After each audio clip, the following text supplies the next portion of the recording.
Good morning, students. So, I hope you understood the previous videos, and today we are going to start the next topic, that is Pascal law, that we have done in class 9th also.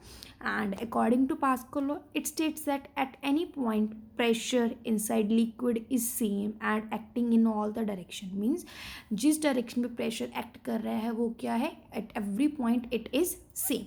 I have taken that example also. Suppose I have this container, or I can say any type of pipe. यहाँ पे क्या है, मेरे पास water है, ये piston है. When I'll press the piston, means when I'll apply force over the piston, it will put pressure over the water. अब जहाँ पे ये वाटर है तो वाटर यहाँ पे सपोज मैंने होल्स क्रिएट किए हुए हैं. ये जो वाटर है हर एक पॉइंट पे इक्वल प्रेशर लगाएगा. That is according to Pascal law. Same thing here, another diagram also I made. यहाँ मेरे पास एक कंटेनर है. I just kept a ball in the container, and in the container there is water.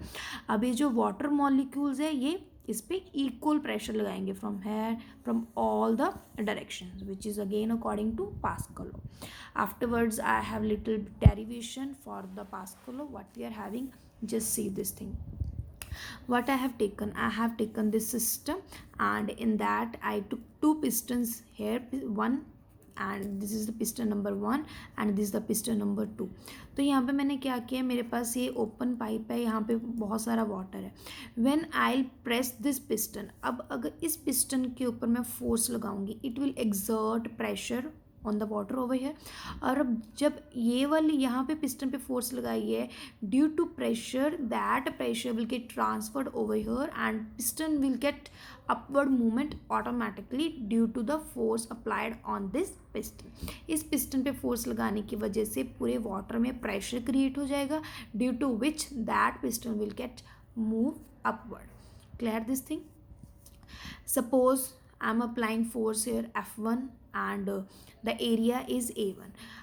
F1 is the force over here, A1 is the area, and we know P1, that is pressure, is equal to force upon area. यहाँ पे force लगाने की वजह से ये वाली piston भी force experience करेगी, that is in the upward direction. That I took as F2, area is A2. So I can take P2 is equal to F2 upon A2. So P1 I took as F1 upon A1 and P2 is equal to F2 upon A2. Now I want to find. अब यहाँ पे तो मैंने force लगा दी. Suppose जो मैंने force F1 लगाई है वो 1 न्यूटन लगाई. Just consider this thing that I applied force 1 newton over here. ये तो मुझे पता है. अब when I am applying this force F1 that is 1 newton, how much force piston 2 will experience. जितना प्रेशर यहाँ से ट्रांसफर होगा, according to that how much force will be experienced by the piston 2. So I will find this thing. By doing cross multiplication, I can write F1 into A2 is equal to F2 into A1. F2 I don't know. A2, that is the area of that. A2 I can consider as 10. Just see this thing what I have done. मैंने ये assume करा है कि यहाँ पे जो मेरा area है that I can take as 1. ये वाला एरिया छोटा है इस एरिया से. सो आई जस्ट कंसीडर्ड कि ये जो मेरा A2 है ये इससे 10 टाइम्स ज़्यादा है. That A2 is 10 times more than the A1. So I can write F2 A2 upon A1 multiply by F1. A2 मैंने कंसीडर किया है 10 times more. So in place of A2 I will put 10 and in place of A1 I will put 1. F1 already I told you, I just considered that I am applying force that is 1 Newton. So after doing this calculation I will get F2 is equal to 10 Newton. Means कि ये जितनी force मैं यहाँ पे लगा रही हूँ उसका 10 times force will be experienced by the second piston by experiencing some pressure due to piston 1 when I applied force over there. So according to that F2 we will get 10 Newton. Now how much work is done? When I am putting some force over there, I am applying some force over there on the piston number 1, it will cover some area. ये जब मैंने इस piston पे force लगाई है, ये piston थोड़ी नीचे जाएगी और इस पे कोई ना कोई एरिया तो कवर करेगी. आई जस्ट कंसीडर्ड कि जब मैंने पिस्टन को प्रेस किया it will get displaced by 10 metre.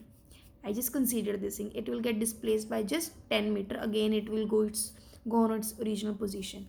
और जब ये प्रेशर यहाँ पे लगाएगी तो इस प्रेशर की वजह से इस पिस्टन पे भी फोर्स लगेगी, and that I consider that ये वाली जो पिस्टन है वो डिस्प्लेस हुई है 1 मीटर, क्योंकि इस पिस्टन के प्रेशर की वजह से ही ये जो पिस्टन है ऊपर की तरफ जाएगी. So I just consider that experienced 1 meter displacement only. So we know work done we denote by W, and work done we know it is equal to force into displacement. So we are having two pistons, two arrangements we have taken. According to that we have to find the work done by these two pistons only, क्योंकि यहाँ पे भी displacement हुई है, यहाँ पे भी displacement हुई है, force experienced here also and here. So W1 W2 W1 is equal to force into displacement F1 into x1. F1 की जगह F1 I already told you I took 1 Newton.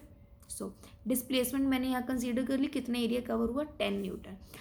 1 multiplied by 10 and F2 again area, यहाँ पे force कितनी experience की थी 10 newton already भी found, and displacement कितनी आई 1. So 10 is equal to 10. It means what it gives, it means energy remain constant, it does not violate any conservation law of energy. So Pascal law also obey the law of conservation of energy. So that's all about our Pascal law.